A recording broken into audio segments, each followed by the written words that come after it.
YouTube, what the crap's going on?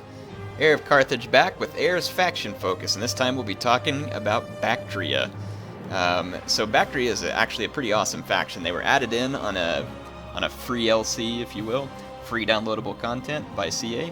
An excellent addition to the game. Sure, we already had factions that were similar to them, but I think that they still, in my mind, kind of have a unique feel to them just because of some of their interesting units. So let's walk through a little bit more about them. They are obviously a successor kingdom faction, but they have some Eastern faction influences in their unit variety that kind of makes them a little bit more unique. I would say that they're definitely similar with the Seleucids, but they do have a little bit different flavor than the Seleucids overall.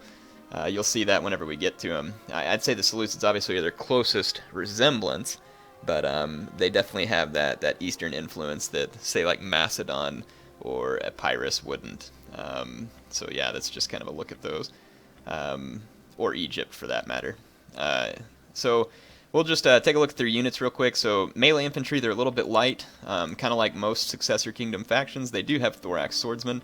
And just as a matter of correction, apparently Athens has Thorax Swordsmen too, and I just forgot to mention those guys.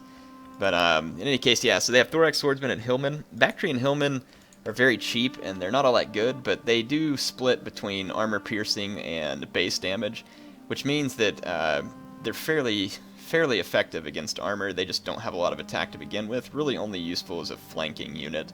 But considering the price, it's a cheap way to get a hold of a flank unit. When we take a look at spears, they have a few interesting offerings here. The Eastern Spearmen, of course, terrible statistics, just absolutely terrible.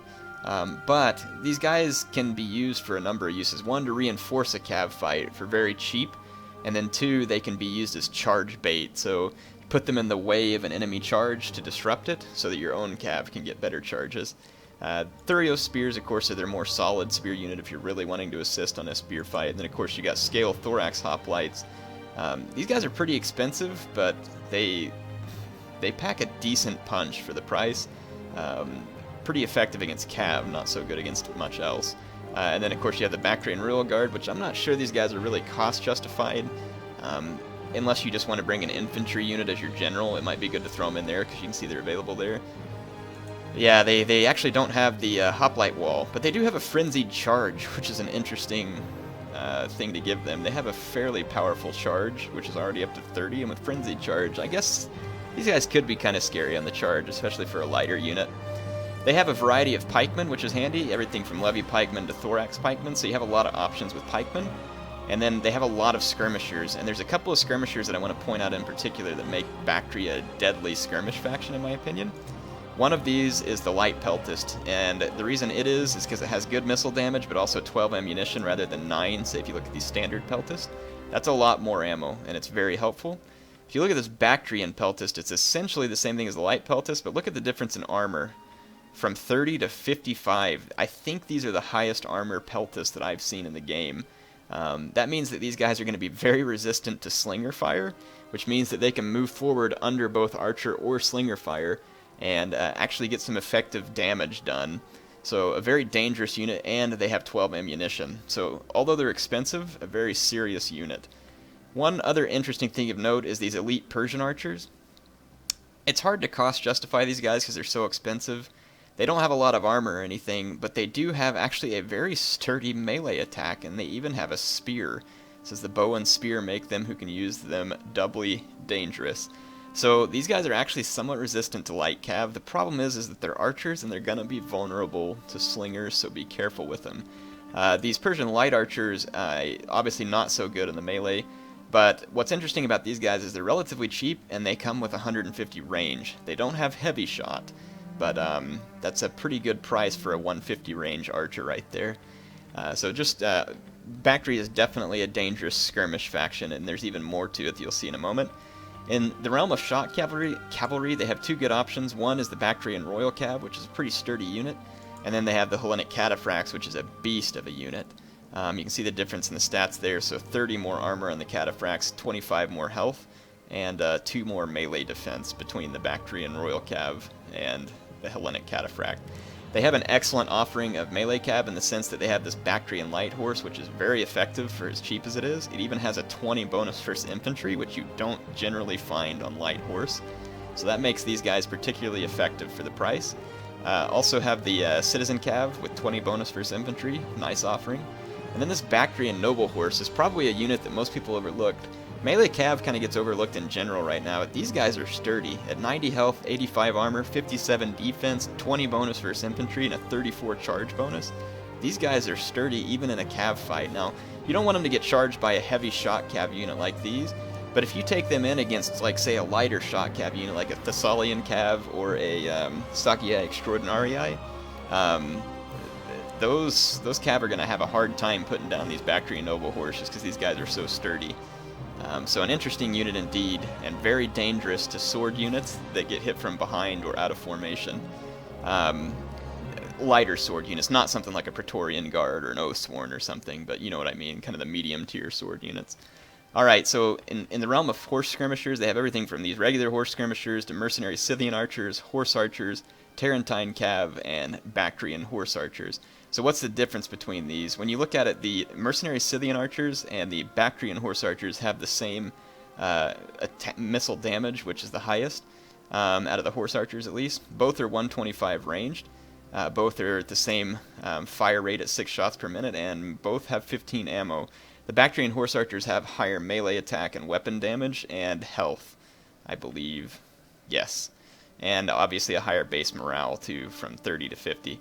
But you have to consider whether or not that would be worth it. These guys have a shield too, I think. Oh no, they don't get any shield value even though it shows the shield there. That's weird. None of them have any shield value. Something to be aware of. So like when you look at this melee defense and the Tarentine Cav, these guys have a shield value of 30, which isn't, I don't know what that's like. Let's take a look at the shield value on one of these strong ones. 35. Wow, the shield on those Tarentine Cav is actually pretty sturdy. Makes me wonder if you could use those guys to try and work your way through some slinger fire. Interesting. I had never noticed that about the Tarentine Cav before. Well, in any case, they've also got Indian armored elephants as well as Indian war elephants, which makes them strong from an elephant standpoint. So Baktria is definitely a faction to be reckoned with. In general, my favorite strategies with Baktria involve bringing cheap infantry like these levy pikemen, backing them up with a lot of skirmishers, and then my main killing power is focused in a unit or two of Indian armored elephants, backed up by some Hellenic cataphracts and some noble cav.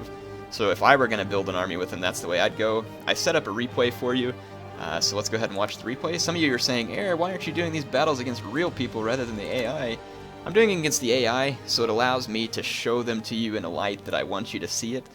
Quick battles are weird, and if I go in and host one, it's weird. I never know what the other person's going to do, and this just gives me a cleaner way to show you the faction in use. Obviously, it's me playing against the AI, and so obviously I can win every time, but it's not me trying to show you how each of the faction wins. It's more just to kind of show you some of their units at work on the battlefield so that this isn't just me talking on a unit selection screen. So that's really what this is about. It's not as much to focus on me particularly using them in a multiplayer game, though you probably have gotten to see me play as every faction except for the Nomad factions at this point. So the army I chose here is exactly like what I had mentioned, though this one's a little different than normal. I put 2 Bactrian Peltist up front to absorb enemy slinger fire, or other missile fire. I've got a line of levy pikes, just like I said. These guys are cheap and can hold off any infantry from the front for a short while. And then, to make things different, I actually brought a whole bunch of these Persian light archers to let you see them at work. Archers don't have a very good armor penetration damage unless they have heavy shot, but they can be fairly useful against certain units so long as they're under heavy slinger fire. I brought a Bactrian Royal Guard over here just to show them in use. That's the heavy hoplite unit. And I've got 2 Hellenic cataphracts. And I brought some noble cabs so you'll be able to see them, as well as an Indian war elephant to do my main killing. I'm playing against a Roman army that's got a base of, looks like 4 Evocati cohort. Yeah, I gave him a strange army. I was just curious. Gave him 3 spears because I figured, you know, if a Roman player wants to play against Baktria, they're probably going to bring some spears, and they're probably going to bring a lot of skirmishers since Baktria would. I don't know if this is particularly, I don't see someone bringing 8 Evocati cohort against Baktria because they're going to have so much cav and elephants that would be kind of suicidal. So that's why I gave Rome the army that I did. Here the Roman Extraordinary cav gets intercepted by my Bactrian Royal Guard, and even though they weren't braced, you can see that they didn't take any losses to that charge because they're a fairly sturdy unit, and then of course I just dumped my elephants and noble cav in for support. or cataphracts, sorry. My noble cab's out here duking it out with an Equites Extraordinary. And even getting charged, you know, they didn't go down real fast. It's only after they get charged by a second unit that it's going to be effective. Their Gladiator Spearmen went headlong into my Pike Phalanx, which a low armor unit like Gladiators are going to get massacred by any Phalanx. Here you can see my archers firing into the flank of this Evocati cohort. That's kind of what I wanted to try and use them for, and then also use them to beat down enemy skirmishers. So here I fired a few shots over into this fight and was able to help sort that out quicker, so that my elephants could get free and then smash this Evocati cohort in the back. So again, elephants are going to be one of your main killing powers as Baktria. Your other main killing power really ought to be skirmishers, and typically killing power in skirmishers is going to mean peltist. Also, your killing power can definitely be in the form of cataphracts, although it's not like the previous patches where cataphracts were really good against infantry. They're okay against infantry, but you don't want to take them headlong into it. Notice how I just repositioned my pikes to get a better position here on this Evocati cohort. Definitely helpful to reposition your pikes as necessary, because sometimes they'll get out of formation. Like you can see my guy is kind of having a hard time. And then look at my archers here. See how quickly they were able to drive out these Velites? They can be useful for something like that since they're 150 range. And then look, I can also fire supporting shots into this fight. Yes, there'll be some friendly fire, but I kind of see archers having that purpose. Now, I am going to make another video soon about a few things that I'd like to see in patch 10. It's probably too late for me to say that because patch 10 I think is going to go into beta next week. But at least it gives me an opportunity to at least kind of throw in my 2 cents about what I'd like to see. But again, look, these archers, when they're into a flank, are a fairly deadly unit. And of course, this is point blank into the back of the unit, but still, archers are not completely worthless. They are hard to use, but I just kind of want to show you all when they have been used. The only thing that's left out here is the Roman legatus that's being run off, basically. So, again, this is kind of my vision of what a typical Baktrian army would be, except that a lot of people would probably just ditch the archers and bring nothing but the peltist, which is understandable and probably smarter. Your killing power comes from your elephants almost every time, and your pike line is really just there to hold the enemy infantry from getting to your skirmishers. So pretty straightforward strategy with Baktria. Expect to use them to get your kills out of your elephants and your skirmishers. And considering that they were firing at different types of units, I don't know exactly what kind of kills these archers got, but that battle wasn't very long, and if you look at the 4 units of archers, they were able to rake in almost 200 kills between the 4 of them in that short amount of time. But look, just 2 units of Baktrian peltists brought in 160 kills, or almost 160 kills, so it kind of gives you an idea of how the skirmishers do most of the killing, because look at my infantry. The only thing that really got any kills was this Baktrian Royal Guard, and that was my only sturdy infantry.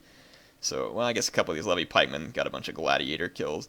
But in any case, hope you all enjoyed the look at Baktria. What factions do I think that Baktria is good against? Any sword faction, basically any barbarian faction. And Baktria can pretty much hold its own against almost any faction, to be quite honest. Baktria is a very strong faction. If you wanted to match them kind of unit for unit, your best bet would probably be to try the Seleucids.